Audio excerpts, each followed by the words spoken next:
Iran Israel की war से India को एक बहुत बड़ा सबक है जो लोग गौर नहीं कर रहे ना, उनके लिए मैं बात करना चाहता हूँ कि आप अंदाज़ा लगाएं, जो वॉर मंगरर्स इंडिया में बैठे हुए हैं, जो कहते आ रहे थे कि पाकिस्तान को मज़ा चखाएंगे। आप वर्ड्स यूज सुने, मज़ा चखाएंगे। अभी आप उनसे जाके पूछें, आप देख रहे हैं ईरान जो कि मिलिटरीली इतना वीक कंट्री है, एयरफोर्स ना होने के बराबर है उनके पास, और इसराइल जो आपका माई बाप है इंडिया का, जिसके पीछे नेटो है, 32 कंट्रीज, फिर अमेरिका जो साहब बहादुर है, पूरी दुनिया का जो बाप है, वो उसके पीछे खड़ा है। और आप देख लें क्या हालात हो रहे हैं जब हाइपरसोनिक या सोनिक मिसाइल्स गिरते हैं जाके, तो कैसे लोगों की के साथ क्या होता है, हलाकतें कैसे होती हैं, कैसे तितर बितर होते हैं, लोग फ्ली करते हैं, भागते हैं, किसी तरीके से उस जगह से भागने की कोशिश करते हैं। और पाकिस्तान को आप कह रहे थे कि मज़ा चखाएंगे, तो मैं सलूट करता हूं कि पाकिस्तान की लीडरशिप को, कि इतनी बुर्दबारी से उन्होंने काम लिया। इसका मतलब है कि वो आपसे बहुत आगे, उन्हें पता है कि इस जंग से, अगर ऐसी कोई जंग, प्रोलॉन्ग्ड जंग होती, तो उससे क्या हालात होते दोनों मुल्कों में। हमारे जो पाकिस्तान के पास है, एयरफोर्स इतनी स्ट्रांग है, missile technology second to none है, फिर पीछे चाइना भी खड़ा है, और चाइना की जो टेक्नोलॉजी है वो इस्तेमाल होकर आपने देख लिया, PL-15 ने आपके राफेल गिरा दिए। तो आप पकड़े उनको, किसको पकड़ना है आपने? वो गोबर आर्या को पकड़ें, और वो जो आपका अर्नब गोस्वामी है, इनको लगाएं 4-4 जूते।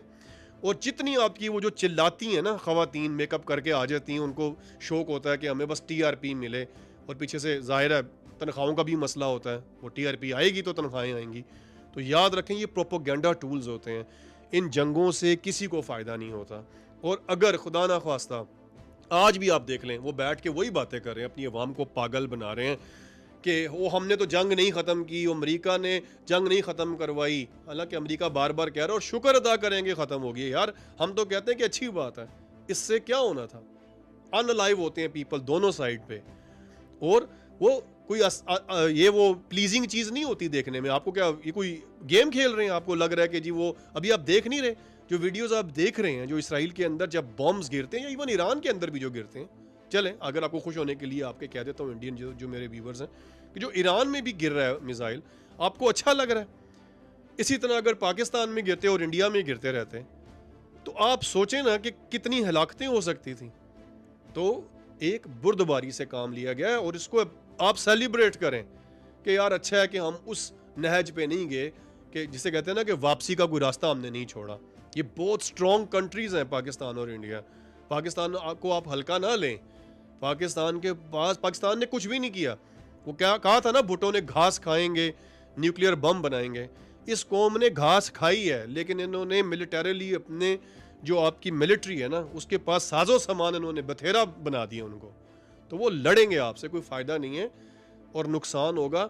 और मुझे ये भी पता है कि आपका ज़्यादा होगा, क्योंकि आप तो फिर भी एक इकोनॉमी फ्लरिश कर रही है। हम तो वैसे ही, वो कहते हैं ना, गॉट नथिंग टू लूज है। तो इसका कोई फ़ायदा नहीं है, सबक लें इससे। और ये भी देखिए कितने दिन हो गए, ख़त्म ही नहीं हो रही, और अभी इतनी जल्दी ख़त्म नहीं होगी। 2 हफ्ते का डोनाल्ड ट्रंप ने टाइम दिया है, तो ईरान नहीं मान रहा। फॉर एग्जाम्पल, अगर ट्रंप ने दोनों को कॉल करके कह दिया था कि मान जाओ, अगर मान गए तो अच्छी बात है, इसे सेलिब्रेट करें। सिर्फ इतनी सी बात करना चाहता हूँ। बाकी देखते हैं इसराइल ईरान के ऊपर क्या रिजल्ट होता है, कहाँ बात जाती है, इसके ऊपर डिटेल में बात करेंगे। अपना ख्याल रखिएगा। अब इस हवाले से कोई आपके पास भी राय है तो प्लीज़ बताइएगा कमेंट सेक्शन में। खुदा हाफिज़।